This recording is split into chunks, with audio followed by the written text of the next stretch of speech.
here's a good question. So out of all the pen tests we've done at Tandem, what is like your top 3 of things that you would recommend to executives they should just do? Hands down, like no-brainers, things that you've seen during pen tests that they should be doing, they're not doing. What do you got? Things that they are not doing. Yeah, things that like problems that you've seen, they should be doing to fix them. The first thing would be the vulnerability scanning and pen testing on a regular basis. So why do you say that?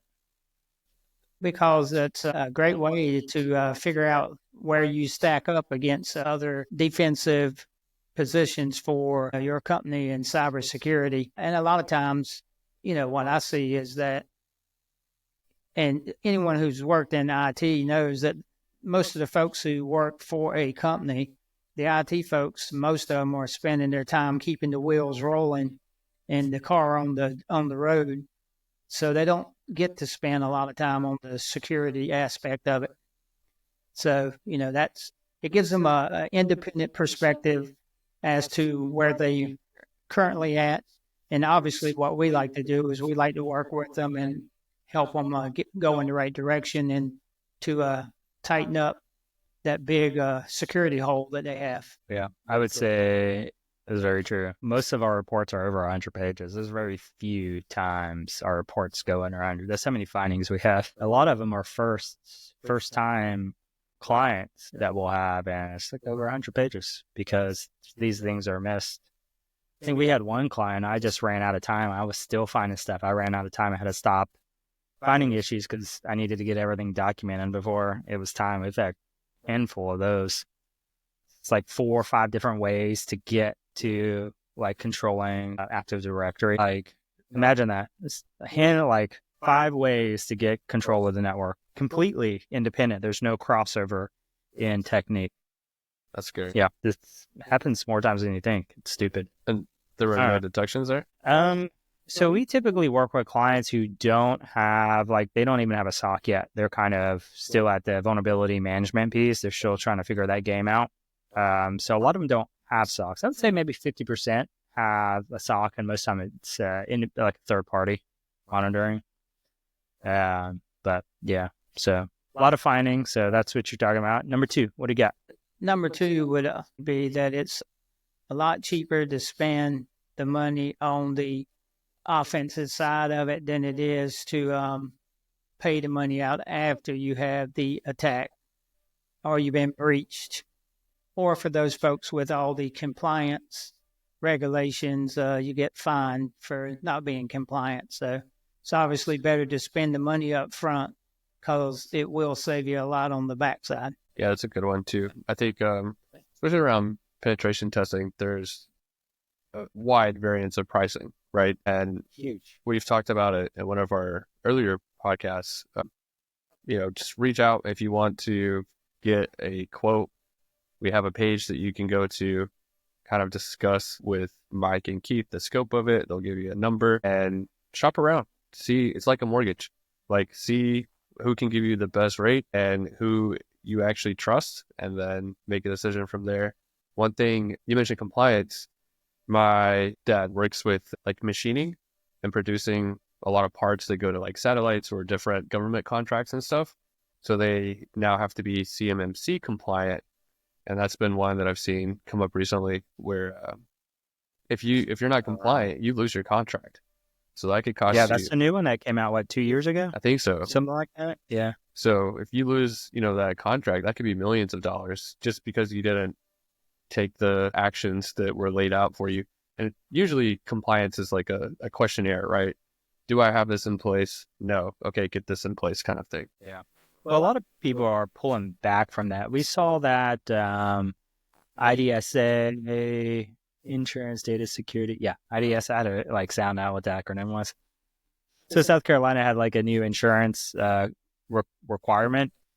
And is a requirement, but it was one of those ones that were new. And they're not really enforcing it yet. And I haven't really seen any enforcement. We kind of stopped following it. I had that as a service. But anyways, we hate compliance. We just like to hack. The moral of the story is the that used to do a lot of the questionnaires, and we've seen that with the insurance as well. The actual insurance policies is say, hey, go through this questionnaire, answer it, and then we'll give you a policy based off of your answers. But now, like such as with the CMMC, now they're like, no, we actually want to know. So there has to be some sort of thing that quantifies the level of security you have versus what do you think. And that's just a whole way that they're using to reduce that risk. Because people lie, right? You know, the old show, Lie to Me. People lie. Everyone lies. The question is why? Why are they lying? So they're looking for forms of validation now versus just trusting and we'll deal with it later. They're just losing money hand over fist now. And they can't really afford to do that anymore, I think. Yeah, and I think something that y'all have talked about before on one of your shows is that you find out a lot of time that, you know, people will hire us for a pen test, but then they box you in a corner, so you really can't test their full network. So you can only assume that the reason they're doing that is because they want to make sure they get a pen test with very, very few findings. But obviously that's not the best situation for your company because, you know, you want to find out what holes you have and plug those holes. So it's just interesting sometimes some of the pen tests you do and you see what they do to you, you know, where they give you access to and what you don't have access to. And then sometimes they're surprised when you end up with access to things they didn't think you were going to have access to. Like you said before, it's all about validation. It's the team, and that's how we try to kind of, even when we just find all kind of findings, it's a relationship you're trying to build. And as a team, it is legitimately a team effort because we're not specialists in everything. We can break stuff. Like he's really good at breaking stuff, obviously, based on his nickname. And we may not be the best person to fix because we don't have a 360-degree view of all the moving parts of the network. We've only seen what we've come across. And it takes collaboration between all the people invested in the positive outcome here to come up with the best solution. Because we could say, like, for instance, I always go back to the hospital example. You do a pen test on a hospital, you get into the heart monitor or whatever, some kind of biometric sensor reader thing. They're using it in surgery, and that's a finding. You're like, hey, just it's an out-of-date software, just update it. That is a horrible suggestion in that circumstance because all their devices, medical devices, go through a form of compliance and review, and they have to be, you know, they have to go through that in order to be approved for use. Once you update it, it invalidates that whole audit process. And it has to go through it again, and they have to pay tons of money. It's not simple in a hospital environment to just update everything. So that's where the collaboration comes in. What's the best way? Can we isolate this network? Is that a reasonable suggestion? Can we put a security device in front of this? You know, what are our options here? And it's worth discussion. That's why I say it's a team event, because you come into circumstances like that, like we've done law offices and utility companies, and it's always a conversation. It's not just, hey, the recommendation is to update software, or the recommendation is to block all incoming traffic or whatever. And it sometimes takes creativity. And that's, again, why it's a team effort. You do not want me to build a network. You know, I hate subnetting. I hate setting up routers and stuff. You don't want him to do that either. But you may want him to poke holes. Hey, if I set it up in this way, what would you do to abuse it? Or you, right? You're good at breaking the shit out of stuff too. And you're really good at finding passwords on the network. You know, it's like, what would you do to abuse this thing, AJ?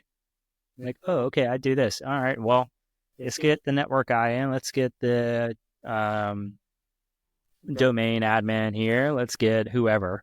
Let's get the executive here too, because they have to sign off on all the risk in the environment. Let's have a conversation. Because no one has infinite money, right? So you have to find that balance of risk versus monetary expense. Yeah. I think that's a great thing about Tandem as well as like the hacker powered mindset, or not mindset. What's it called? Sure, you probably know this. The HPSP, my man. Hacker powered security program. That's what it is. Yeah, it's just our consulting, our security consulting. It's instead of having us come in there pen testing again, it's, hey, this is what we plan to do. What would you do to break this? If you were pen testing, what would you go after? If you were a bad guy, what would you do? What would you attack? Are there any exploits? Are there any things you're seeing that are commonly abused? Because we'd rather fix that now, early on, versus like a year later after we set this up and they've had a whole 12 months to abuse this thing on the network. Yeah, it shifts from being a one-time engagement with Tandem to, having the ability to rely on you guys when needed and not have to spin up another contract and all that jazz. It's just so expensive to get good security people, hire good security people in general, and then getting someone with that offensive and defensive mindset at the same time.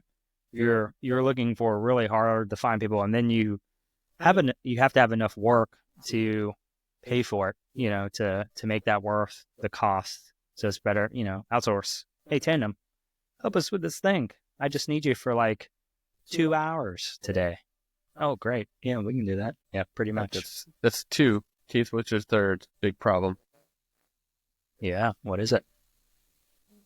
Well, I think the third one always has to go back to that cybersecurity is a team effort.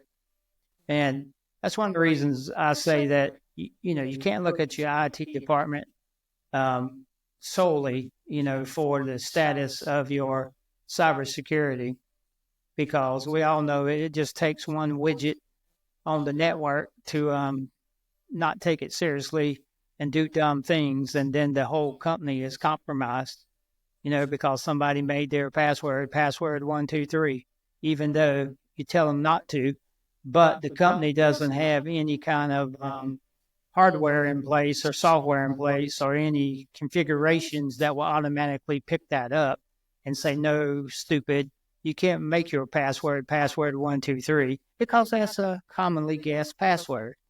So it's, you'd be surprised how many companies still don't have stuff in place to prevent employees from doing things like that, and educating them. This is why you don't do that.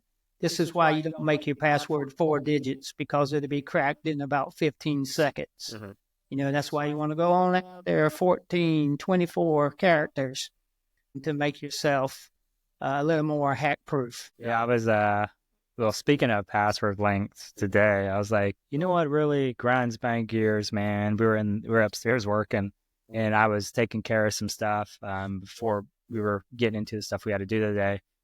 I was creating an account on a website, and it had a maximum password length. What was it, like 15 characters, 16 characters? 14 characters. And I'm like, are you freaking kidding me? Because, I'll usually have like an auto-generated password, and then I use that. And it's usually like 20-something characters long.